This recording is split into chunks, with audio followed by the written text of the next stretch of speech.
It's a beautiful bacon day, Cookie Crusaders. Today I want to talk to you guys about the July 7th update sneak peek. So, if you've seen the video that I sent earlier today, you'll have noticed that one of the things was how to 100% Chapter 2. And that's going to be very important because if you don't know how to get past that, you don't know how to finish at 100%, you won't be allowed to get to Chapter 3. So, I do highly recommend going back and watching that video if you haven't already, or if you haven't figured out how to get to 100%, so that you can finish Cookie Odyssey Chapter 3. At least the final chapter that we've been educated we will get. I'm very excited for the potentials and all the things that we might learn from Chapter 3. There's so much that could happen. So that's going to be fun. The next thing, of course, is Financer Cookie. She's coming. She's going to be interesting. She's going to be protecting Clotted Cream Cookie. It's exciting to think what potential she's going to bring, but even more so is all the other new features. And honestly, this is what I'm most excited about. The fact that we are getting Master Mode for World Exploration. When they showed us in the Dev Now some of the new features that were coming, I was not ready for them to release any of them specifically in any upcoming update. When they did stream, I was personally thinking they were going to save it and release it like an all-at-once thing, so like all episode 14 of Master Mode. But no, what we're going to be getting is little segments of it, and I'm okay with that. So on July 7th, we will be getting episodes 1 through 4 of Master Mode. What's important here is a couple things. You must clear the dark mode stages of episode 1 through 4 to do these modes. So you cannot do Master Mode Episode 1 unless you've beaten Story Mode Episode 1 and Dark Mode Episode 1. Those are the main requirements first. Then, what I am very happy about is that each stage will have special prerequisites for them in Master Mode, which means that we may have reduced healing, we may have similar setups like Tower of Sweet Chaos where you can't take too many supports, There's a whole bunch of potential setup to how we'll be able to battle in these modes. And that's what I love, because dark mode is a darker force, a darker power. So it's stronger than the traditional story. And you're going to fight harder enemies.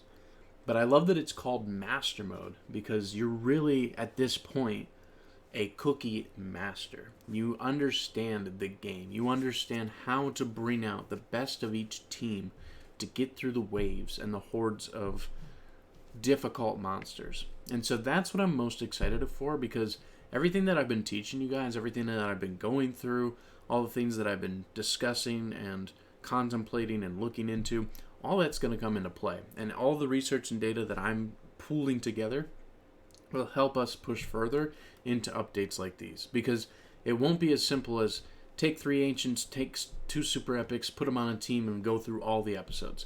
I don't think it's going to be that easy. I think because it's going to be Master Mode, I think there's going to be requirements to use common cookies, requirements to use rare cookies, requirements to only have maybe 1 ancient.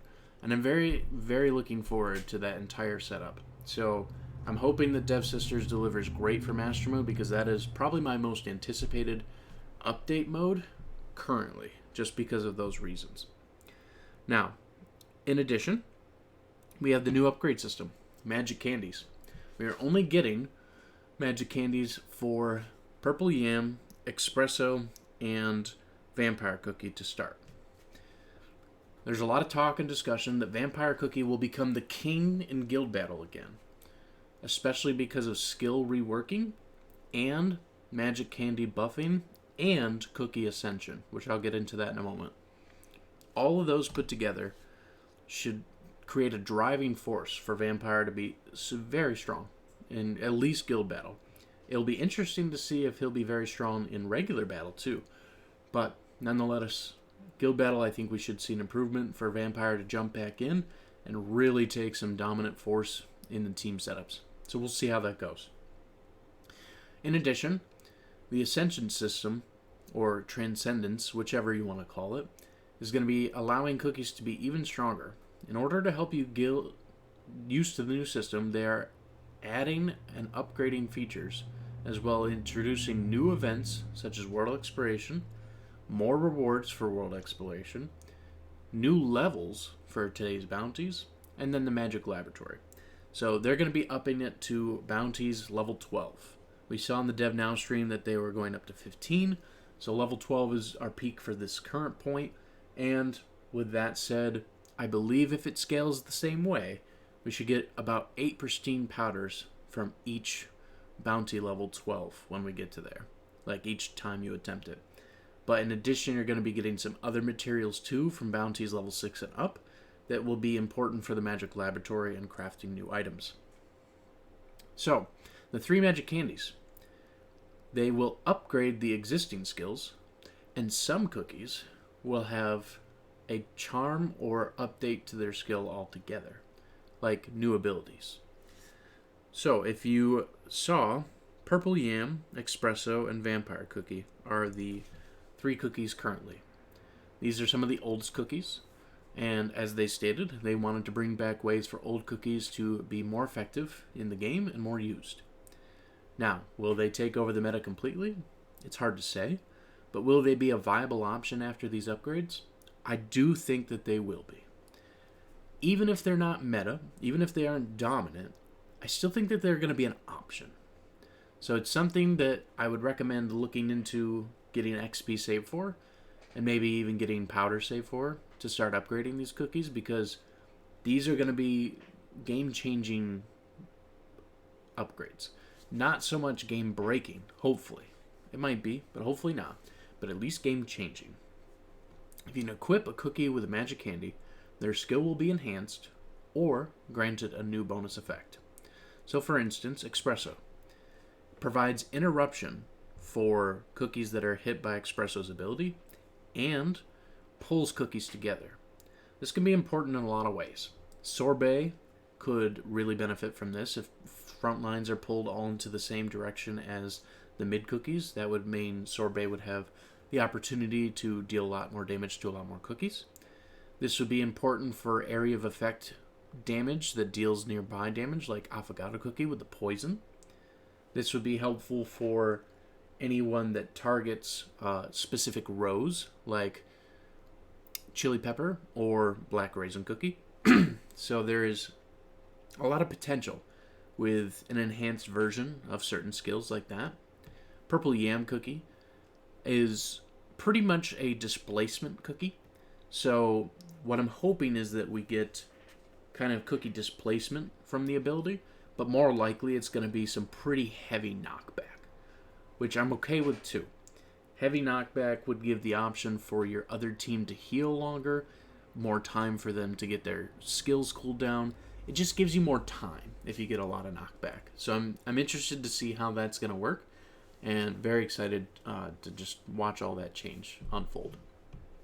Crafting and upgrading. So you can craft a magic candy once a cookie is level 50. You need the soul essence, sugar crystals, and coins. And the way it works is that you can get essence and materials from many different modes.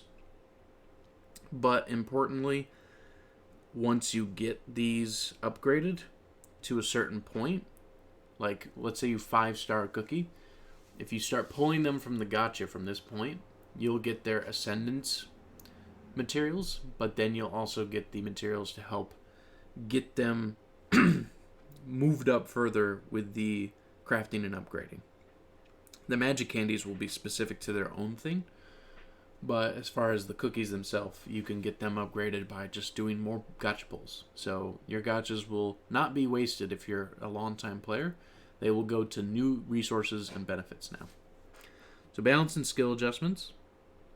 There will be overall adjustments to the 3 cookies themselves, in addition to the magic candies being offered as well. So you're going to see them evolve in quite some different ways. Cookie Ascension. This is where it's going to be really, really important. If you can get your cookies ascended, you're going to be beating Dark Mode. You're going to be beating Guild Battle even stronger. You're going to be beating Wave 60 of Cookie Alliance. Like, not right away, not perfectly. Obviously, you still need other things, upgraded treasures, labs, all those things are going to really matter. But this is just another form of power increase for all cookies. And it will be easier to get for commons and rares to start, because it says you need soul cores. Soul cores are what let you enhance the cookies up. So if you're pulling from the gacha and you don't pull any ancients and you don't have their soul cores, it's going to take time to get them there.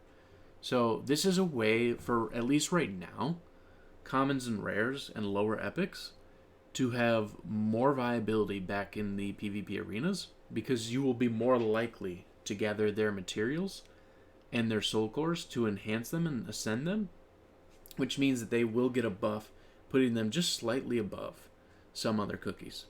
So it doesn't mean that the legendaries and ancients will be no longer playable, but it means that until you get enough soul cores to ascend them, the epics, rares, and commons might get to shine for just a little bit of time.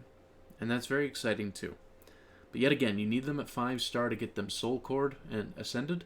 So that's going to take you pulling in the gacha quite a lot, or using the mileage shop to get you further along. Once they are ascended, then at that point you can go ahead and get mileage and extra materials from the gacha so that you can help upgrade other things. And then, of course, they've got the bounties that are at level 12. They'll have the magic laboratory that once you're at least kingdom level 35, you can start getting resources. And in the magic lab, you can use specific ingredients to get time jumpers, topping pieces, radiant shards. There's a whole bunch. I saw a trailer for it. There's a whole bunch that you can craft. And you can save your speed ups to use so that when you go to craft it, boom, speed up, you got it. I can personally say right now, what I plan to do is use that magic laboratory to craft as many radiant shards as I can, as quick as possible, to upgrade that statue as fast as possible, so that my entire kingdom benefits from fountain speed production, EXP jellies, and everything else. It will help set apart the difference. So that is my personal goal. But of course, there's other things that you can use the magic lab for as well. So there's so much fun that's coming from this. And then, of course, our landmark Sky Garden. Thank the heavens, it's going to be here. We can make our kingdoms look a little bit spiffier, a little bit better, just by having landmarks that don't fit the theme we want put away in the Sky Garden. And we can start to decorate even further. So I am excited about this. But, as always, I would love to hear your feedback. What are you most excited for? What feature are you most anticipating? Are you worried about anything? Are you excited about specific things? What's coming and what's in your mind? Thank you so much for watching. Have a wonderful day.